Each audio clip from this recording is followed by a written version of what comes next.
Frank Lloyd Wright is America's most famous 20th century architect, and he knew it. Take a look at Mr. Wright in his dashing outfit, which was photographed in the 1930s after his recent success with Falling Water, located in Pennsylvania, in the western portion of Pennsylvania. The photo of Mr. Wright located in the left portion with the two cars, those are two Mercedes. Mr. Wright loved to make a show of himself and of the possessions that he owned. He was an extraordinary egotist, but I'm going to make the argument that perhaps it was deserved. He is particularly important to us because he's the first American architect, artist, designer who is actually appreciated by Europe.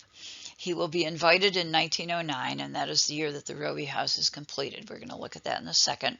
And he's going to travel to Europe, where he is going to have his designs published. These publications will help to diffuse his ideas, his designs throughout Europe, and ultimately to the United States as well. What this means is that Wright is the first American who receives the attention of European critics. Mr. Wright is most famous for his organic architecture.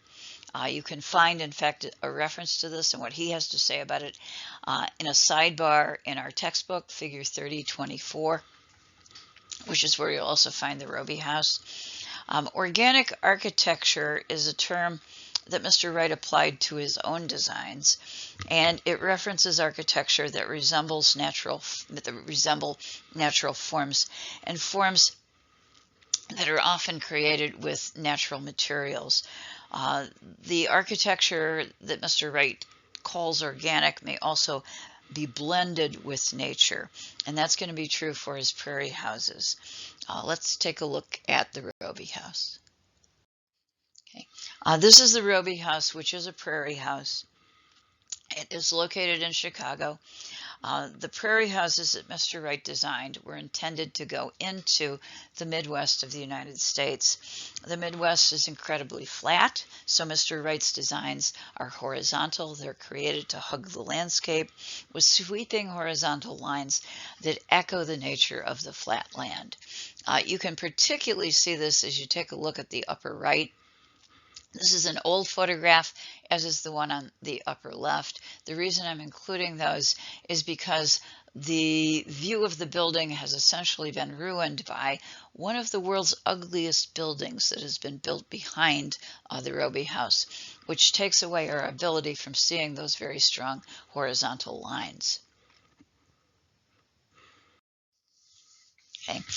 We are looking at the floor plan for the Roby House, and also I think if you take a look at the top left, black and white, you're going to see again the lines that the horizontals, the sweeping, repeated horizontal lines that give the Roby House its sense of elegance, but also its sense of flatness, its sense of originating out of the land and echoing the shape of the land. If you take a look at the floor plan and you go right here in the back of it, you're also going to be able to see that Mr. Wright has put the entrance hall behind the building, because what we're looking at here, this is the front of it, this is the front of it. It has no central entranceway, no doorway basically inviting you in. Why? Because a door in the center of the front would ruin the horizontal sweep. So Mr. Wright, and he doesn't particularly care if this is inconvenient, is asking you to go around back in order to get into the house. Okay, as an alternate, you can go over to the garage, which is to the far right of the house, enter the court, and you can park your vehicle. Okay, this was in 1909, a period when, in fact, there would have been a number of individuals in America who are beginning to acquire and own vehicles, cars. I'd like you also to appreciate the lack of symmetry throughout the structure. Mr. Wright avoids symmetry. He's basing his designs on nature, and nature does not tend to be symmetrical. Okay. The view that we're getting right now helps us to see the tiered layers of horizontal lines that are evident in the Roby House. You can see that in the slide on your right. In the slide on your left, I'd like you to be aware of the way Wright has designed the bricks to emphasize the horizon. He has taken the mortar in the layers between the bricks and made that mortar incredibly light and visible to create strong horizontals echoing the land. At the same time, however, he has colored the mortar between the individual bricks in the same color as the bricks themselves, so that we continue to see, even as we run our eyes over the bricks, a continuous sweeping horizontal line. Everything that he's doing is intending to create his prairie houses as if they are to echo the flatness of the prairies. Okay. Additional views of Mr. Wright's structure. I hope that these slides will suggest that he is de-emphasizing the vertical mass of the wall. In other words, he's breaking up the quality of the solidity of the walls in his houses. He's also creating a free flow of space from the inside to the outside, and he is adding, particularly in the slide on the right, you can see it, what we call ribbon windows, a series of windows in a row running like a ribbon, and this is going to be one of the elements of design that will be picked up by European architects. One of Mr. Wright's most important contributions will be the cantilever. The cantilever is a projection.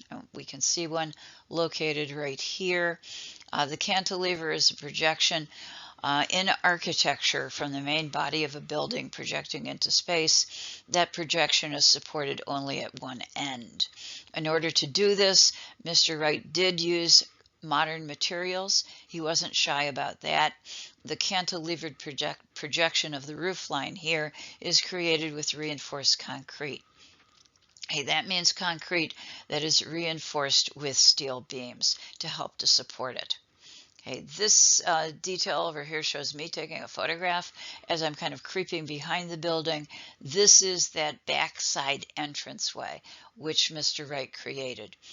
Not terribly convenient, a little bit out of the way, but nevertheless maintaining the integrity of Wright's design.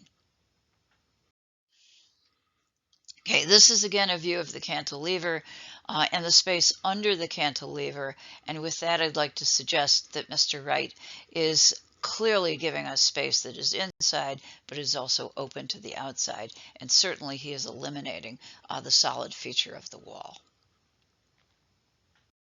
Okay. These are views of the interior of the Roby house. One of the slides upper left is actually from the period. The others are more recent. The building today is open to the public for visits. It is being conserved. One of the things I'd like to say about the interior, and it's very typical of all of the Wright houses that I've seen and visited, and that is that Mr. Wright, in his own way, was something of a romantic, because each of his houses had at its core a fireplace, and that fireplace was the place Mr. Wright believed the family should gather. He thought the home literally should be the place where the hearth is, and the hearth is where the heart of the building would be, and the family would gather together around that. Mr. Wright, an extraordinary architect in a number of different ways, extraordinary in terms of creating a style for America that will be borrowed by Europe.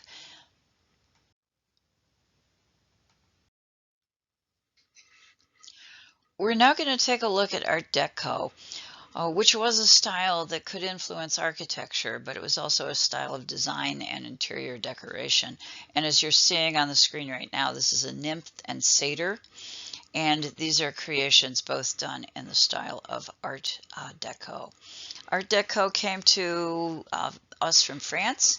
It is a style that became essentially universal in Europe and in the United States, and it focuses on dynamism and energy, giving us forms that are streamlined, simple, massive, often with a geometric regularity and a stylization to details of the forms. Our artists now are looking back to new sources They're looking at African art, and they're looking at Aztec art, for example, to create images that have power that seems to echo the modern world and the modernity of the 1920s. It's a very energized style. It was eagerly adopted in the United States because we thought that if we built our buildings in this style, that it would be a reflection of the fact that we had entered the modern age and were, in fact, players in modernity. This is my cheat sheet for you. Art Deco does sometimes come close to Art Nouveau. They depict similar things. We'll see an example of that. But usually they're done in very different ways. Art Nouveau is really easy to remember because the N references the fact that Art Nouveau elements derive from nature. Art Deco is all about dynamism, the machine, energy, and being very, very 20th century. If you just compare the hair of these women, it's all about the hair. You're going to see the differences in the style, and with this kind of mnemonic device, I think that you'll be able to keep the two styles very, very easily separated. This is the Chrysler Building, which is figure 3022 in our textbook. It's located in New York City, so you can all see it, at least from the outside. You can get a little ways into the lobby, but you usually cannot get up inside the building. It is built in the style of Art Deco, and it is, in fact, our premier example of Art Deco in the United States. The designs, particularly in the crown, the top of the structure, show repeated geometric shapes, very decorative, very quote-unquote modern, filled with a kind of streamlined, repeated rhythmic energy, a geometric regularity, and a simplification. We have curving arcs that are repeated, getting smaller and smaller as they go to the top, with a series of triangles that pierce these arcs, providing energy and providing a kind of upward motion to the building. The crown of the Chrysler Building projects a needle out of the arc, giving it, yet again, a kind of element of piercing the sky, and at least for a while helping to claim height that would allow it to be known as the highest building in the world, at least very, very briefly. This was constructed during a boom period, and it echoes the energy in New York City, but also in America during this period, at least in the beginning, before the stock markets collapsed in 29, that was felt and shared in our country. Okay. This is a detail of the Chrysler Building. It is on the inside. On the right, you're seeing the elevators, and I'm going to give you another view of these. This is a depiction, I believe, of an Egyptian papyrus, and we're going to try and look at that a little bit later. It is akin to Art Nouveau in that it is drawing on plant forms, but what's happening is these plant forms are becoming regular and very, very stylized and almost mechanized, in fact.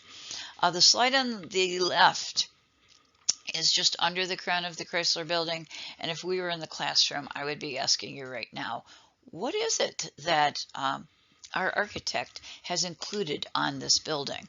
One of the elements of Art Deco is eclecticism. That means we add from a variety of other sources and styles, and sometimes end up with some really strange things. Those, my friends, are gargoyles that have been placed in the upper region of the building. Okay. These are close-up views of what these gargoyles look like.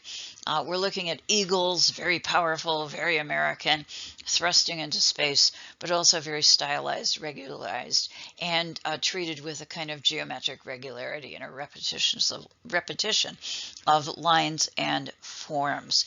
The image that we're looking at on the upper right is Margaret Burke White, a pretty important photographer in the United States, who's up on the 59th floor actually taking photographs from the gargoyle, which extends into space. I'm not sure I would like to share in that activity. Okay. This is a view, maybe a closer look at one of those elevator doors. And I'd just like you to see it is, in fact, in the shape of a flower. It is a papyrus meant to be an Egyptian plant. Um, it is also incredibly stylized, broken into geometric parts, and very, very symmetrical. Okay, you're never going to see that kind of quality of symmetry in particular in Art Nouveau. On the left is the mailbox. That has an eagle on it, referencing the strength and power of the Chrysler Company. It is also an eagle that is front and center with wings that have a repetition of lines extending almost explosively out of the tops, with repetition, with simplicity, but with power, typical of what we would find as Art Deco. Uh, By the way, if you want to see a local building that is Art Deco, you need to go visit the Perlman, which is a part now of the Philadelphia Museum of Art. It's just kind of down the hill from the road where you would enter the Philadelphia Museum of Art. Okay, whoops, sorry. There we go. This, in fact, is a photograph created by a pretty famous photographer whose name is Hein.